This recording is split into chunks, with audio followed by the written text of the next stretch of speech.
मतलब मेरे दोस्तों ने कुछ अप्लाई किया, फिर उनका रिजल्ट एकदम फेल आ गया, तो फिर वहाँ पे उनको पता चल मेल आया।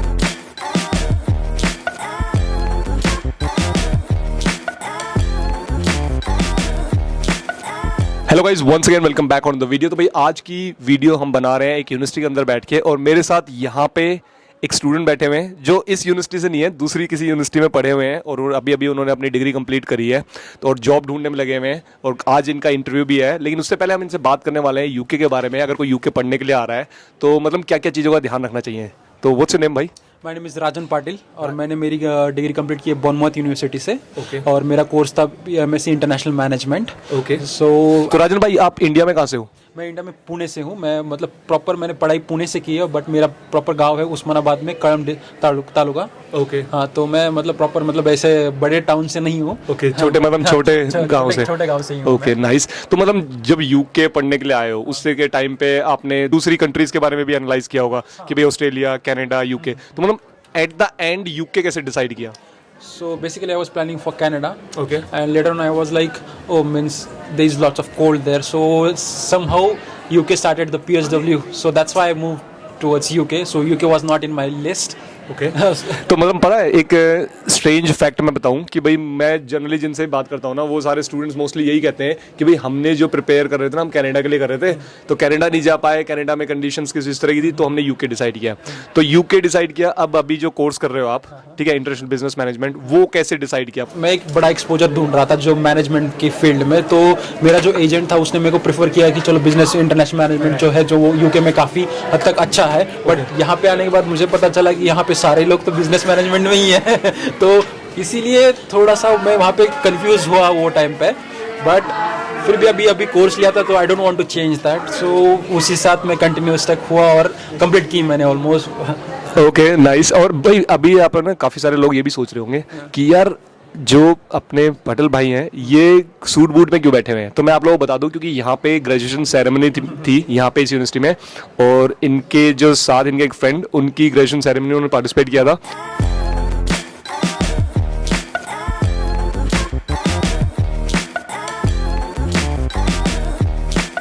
और भाई यहाँ मोहित ने हमारे ने यूनिवर्सिटी क्लियर कर दी है भाई, और इसका प्रूफ ये है कि इसने काला कोट पहन लिया है। तो इसलिए वो यहाँ पे आए हुए थे उनको सपोर्ट करने के लिए। तो मैं भी इसीलिए आया हुआ था यहाँ पे यूनिवर्सिटी में उसको सपोर्ट करने के लिए। तो इसलिए मुझे लगा कि भाई आज हम बात करते हैं, क्योंकि इन्होंने काफ़ी सारे अपने एक्सपीरियंस शेयर करे टीयर 2 वीज़ा से लेके। ये बताओ सबसे पहले तो कि भाई अब जो यूके डिसाइड कर लिया, ठीक है, उसके बाद डिग्री डिसाइड कर ली, तो यहाँ पे जब आए तो कैसा एक्सपीरियंस था?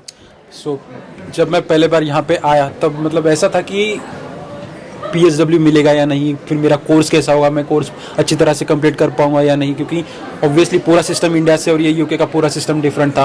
और बेसिकली यहाँ पे आपको रिसर्च करके, पूरी स्टडी करके पूरा आपका असाइनमेंट कंप्लीट करने होते हैं। और वो असाइनमेंट ऐसा नहीं है कि अपने इंडिया में जैसे थोड़ा लेट करे तो चल जाएगा, नहीं, यहाँ पे टाइम टू जो आपको बेसिक जो टाइम दिया है, उन लोगों ने जो टाइम दिया है उसी में आपको कंप्लीट करना होगा। और अगर बाई चांस आपको थोड़ा सा लेट हो जाता है तो फिर वो ऑब्वियसली आपका वो सब्जेक्ट, उस सब्जेक्ट में आप फेल हो। ऐसा नहीं है कि आपको यूनिवर्सिटी दोबारा चांस देगी। क्योंकि काफ़ी तर मेरे जो एक्सपीरियंस, जो मेरे जो क्लासमेट्स थे, उनका ऐसा हो गया कि उन्होंने एक मतलब 1 घंटा लेट सबमिट किया, तो ऑब्वियसली उनके हाफ मतलब 50% मार्क्स कट हो गए थे उनके, और जो भी उन्होंने स्कोर किया था उसी 50% में। अच्छा, मतलब अगर आपने लेट सबमिट किया अगर असाइनमेंट, उसी टाइम में 50% तो मतलब 50% ऑलरेडी डिडक्ट कर देते हैं यूनिवर्सिटी। तो मतलब यूनिवर्सिटी ने कभी अपने टर्म्स एंड कंडीशन में लिखा हुआ है कोई कुछ इस तरह का है? एक्चुअली वो टर्म्स एंड कंडीशन वो हमने देखा नहीं था, बट जब हमने मतलब मेरे दोस्तों ने कुछ अप्लाई किया, फिर उनका रिजल्ट एकदम फेल आ गया, तो फिर वहाँ पे उनको पता चल मेल आई कि you have already submitted late, so that's why you will be scoring your marks from the 50%, whatever you will score that will be your result. तो गाइस इस चीज़ का जरूर ध्यान रखना, क्योंकि अगर यूनिवर्सिटी, कौन सी यूनिवर्सिटी बताइए आपने? Bournemouth university.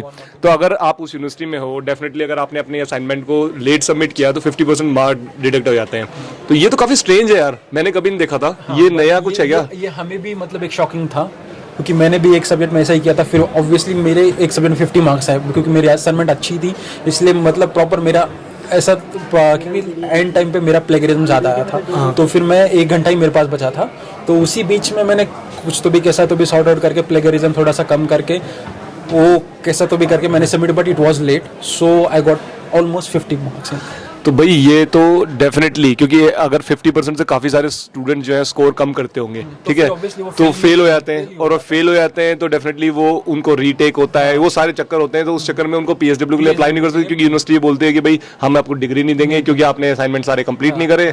तो अच्छा, ये सारा लोचा चल रहा है। जैसे कई यूनिवर्सिटीज़ का क्या करती हैं, कई यूनिवर्सिटीज़ ये करती हैं कि भाई वो आपको है ना, अगर आप फेल हो गए तो आपको सेकंड चांस नहीं देंगी, बोलेंगे आप नेक्स्ट सेमेस्टर में इसको सबमिट कर देना। और नेक्स्ट सेमेस्टर में जब सबमिट करने के लिए बोलते हैं तो उसमें क्या होता है कि भाई आपको फिर वो वीज़ा एक्सटेंड नहीं करवाते, जब वीज़ा खत्म हो रहा होता है तो फिर बंदा वैसे फंस जाता है। वैसे फंस जाता है, तो फिर उसके लिए आपको वापस दोबारा पैसे पे करने हैं, फिर वापस वो एक्सटेंशन बढ़ाना है, और फिर वो ये बोलते हैं कि भाई वापस जाके अपनी कंट्री में आप सबमिट कर सकते हो इस असाइनमेंट को, और यहाँ से नहीं कर सकते।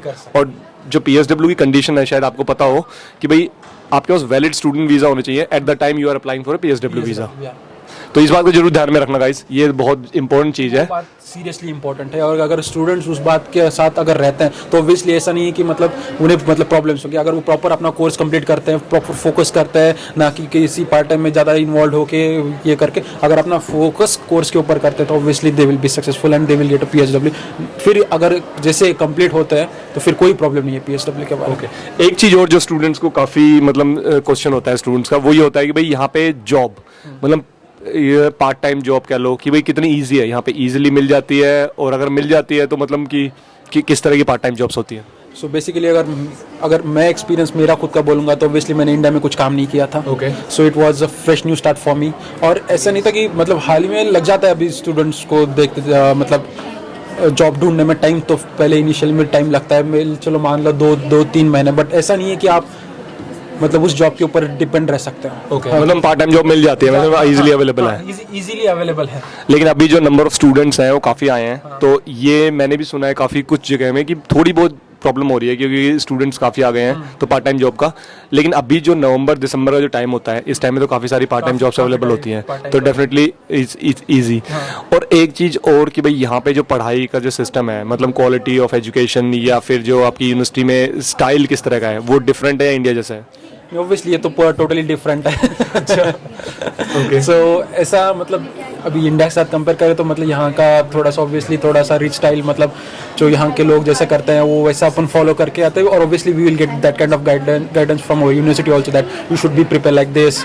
और यही सब चलता रहता है। एक चीज़ जो मैं पूछना चाहूँगा कि भाई अभी जैसे यूनिवर्सिटीज़ में काफ़ी सारे मैंने ऐसे एग्जांपल सुने हैं कि भाई पीएसडब्ल्यू में उन्हें इशू हो रहा है, यूनिवर्सिटीज़ पास नहीं कर रही या फिर यूनिवर्सिटी हमें फेल कर दे रही है।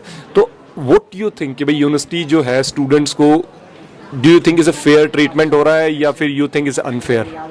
सो मेरे हिसाब से अगर पूछा जाए तो ऑब्वियसली इट्स अनफेयर।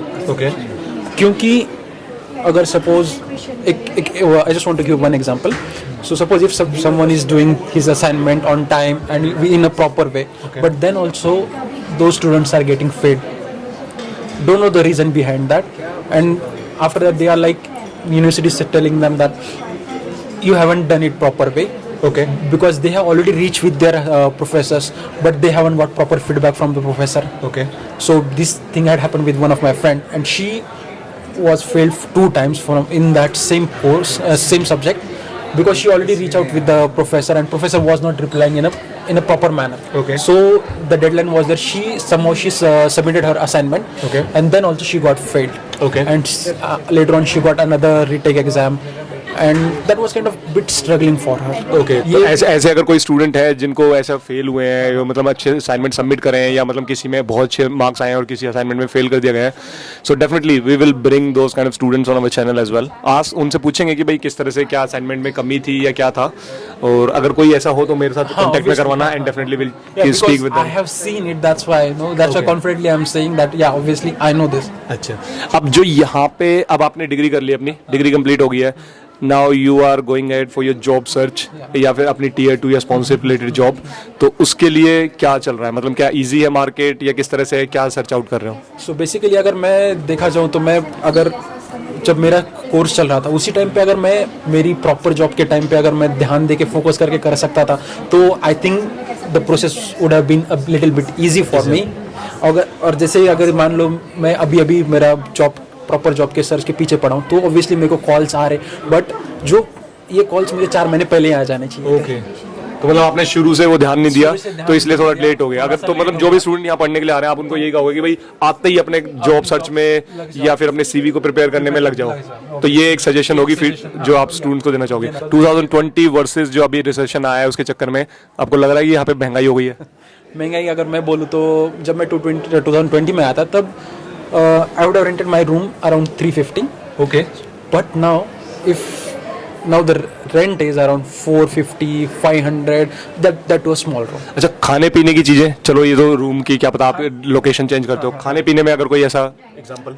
खाने पीने का भी मुझे तो पता है काफी सारे एग्जांपल, आप अपनी तरफ से बताओ। खाने का एग्जांपल बोला जाए तो ऑब्वियसली पूरा ही मतलब एक्सपेंसिव हो ही गया है as compare to 2020 when I came at that from that time पूरा मतलब अगर सब मतलब अगर महीने का खर्च देखें, अगर आप अकेले एक स्टूडेंट हो, if you are the only one student, महीने का एक किराया विराया लगा के सब कुछ लगा के जुगाड़बाजी, तो कितना महीने का खर्चा स्टूडेंट एक्सपेक्ट कर सकते हैं? एक नॉर्मली अगर ट्रैवलिंग का भी पूरा मिला के अगर आप देखते तो 700 पाउंड्स आपके कहीं नहीं है इजीली 7, क्योंकि 400 आपका रेंट में जाएगा और कहीं पर भी देख लो, क्योंकि मैं एक बता रहा हूँ कि अभी कुछ स्टूडेंट्स जो एक रूम में शेयरिंग में रहते हैं बट यहाँ पे वो अलाउ नहीं है। पहली बात तो वो लैंडलॉर्ड अगर अलाउ करेगा तो ही आपको ये हो रहा है। पर मैं खुद का बोलूँगा तो 400 rent, 200 pounds on expense on food and travelling का 100 पाउंड्स। और अगर 700 तो ये हो गए जो फिक्स्ड है। अगर मान लो आपको इंडिया जाना पड़ा महीने में, साल में एक बार, या फिर किसी यूरोप ट्रिप पे, तो अलग खर्चा है। वो 1000 पाउंड्स पकड़ लो आप महीने के। मैं ओके, ये तो काफी हो जाता है यार स्टूडेंट के लिए। नहीं ऑब्वियसली अब इंडिया अगर जाने का रिटर्न कर रहे हो आप वहाँ पे फिर आप यहाँ मतलब 2000 पाउंड एक ट्रिप का तो हो ही जाता है, क्योंकि आजकल टिकटें ही हजार पाउंड की आती हैं, इजीली 1000 पाउंड की टिकट आती है। मैं इंडिया का टिकट देख रहा हूँ तो ऑलमोस्ट वो रिटर्न 700 पाउंड पे दिखा रहा है मैं। ओके, तो वो और बाकी फिर खर्चा वर्चा करते हो, खर्चा obviously अगर लैपटॉप लेना पड़ जाता है, कभी कुछ लेना पड़ जाता और है। इंडिया में जा रहे हो आप तो आप ऑब्वियसली कुछ बैंक बैलेंस लेके जाओगे। तो थैंक्स जो इतनी सारी चीजें बताने के लिए, और काफी इन्फॉर्मेटिव था। और कोई स्टूडेंट जो यहाँ पे आने की सोच रहे हैं उनके लिए कुछ ऐसी मतलब जो प्रो टिप कहते हैं कि भाई कुछ कहना चाहोगे, ये इट्स योर 60 सेकंड्स कि भाई उनको, अगर वो देख रहे हैं आपको, अगर कोई आपका छोटा भाई आ रहा है, समझ लो कि सारे छोटे भाई हैं, छोटी बहनें हैं, तो उनको कुछ कहना चाहोगे? अगर कोई आ रहा है तो मैं उनको यही सजेस्ट करूंगा कि पहली दफ़ा आप यूनिवर्सिटी में आते हो तो अपने कोर्स के ऊपर फोकस करो ना, और जितना पार्ट टाइम कर सकते हो कर लो। सिर्फ 20 घंटे अगर कर सकते हो, मैं तो बोलूँगा कुछ से कम कर लो, ताकि आप अपनी आपके स्टडी के ऊपर फोकस कर सकोगे। और स्टडी के ऊपर से आपको आपका सीवी बनाने में, फिर जॉब एप्लीकेशन करने में, क्योंकि ये आपका लॉन्ग टर्म गोल है, आप ना कि आप शॉर्ट टर्म गोल की तरफ ध्यान दें। क्योंकि पैसे तो आप आज न कल थोड़े एडजस्ट कर ही लोगे, पर बाद में आपका मेन फोकस होना चाहिए लॉन्ग टर्म गोल, क्योंकि लॉन्ग टर्म गोल से आपकी लाइफ सेट होगी, आप कंपनीज की तरफ अप्रोच करोगे और एक एटलीस्ट आपको एक अच्छी जॉब मिल जाएगी, क्योंकि वो जॉब सबसे इंपॉर्टेंट है जो आपको यहाँ पे सेटल करवाएगी। राजन ने बिल्कुल सही बात बोली, और मैं स्टूडेंट्स को हर बार यही बोलता हूँ और यही सजेशन देता हूँ कि make sure think about your long term goals. लेकिन पता है स्टूडेंट्स के साथ क्या होता है, even I was a student once, ठीक है, और अभी भी जो स्टूडेंट्स हैं उनकी शॉर्ट टर्म पे हम ज़्यादा फोकस करते हैं, और obviously it's a human nature कि भाई शॉर्ट टर्म जो मतलब जो कह सकते हो आप खुशी या शॉर्ट टर्म बेनिफिट आप देखते हो, लेकिन think about long term big game, think about the big picture. ठीक है, तो यही था गाइस, इस वीडियो को हम यहीं फिनिश करते हैं। Thank you very much Rajan for your time, and I hope you learn something about it, और आई होप कुछ तो आपको हेल्पफुल इन्फॉर्मेशन मिली होगी। अगर मिली है तो नीचे कमेंट में जरूर बताना। मिलते हैं नेक्स्ट वीडियो में, तब तक के लिए थैंक यू, बाय।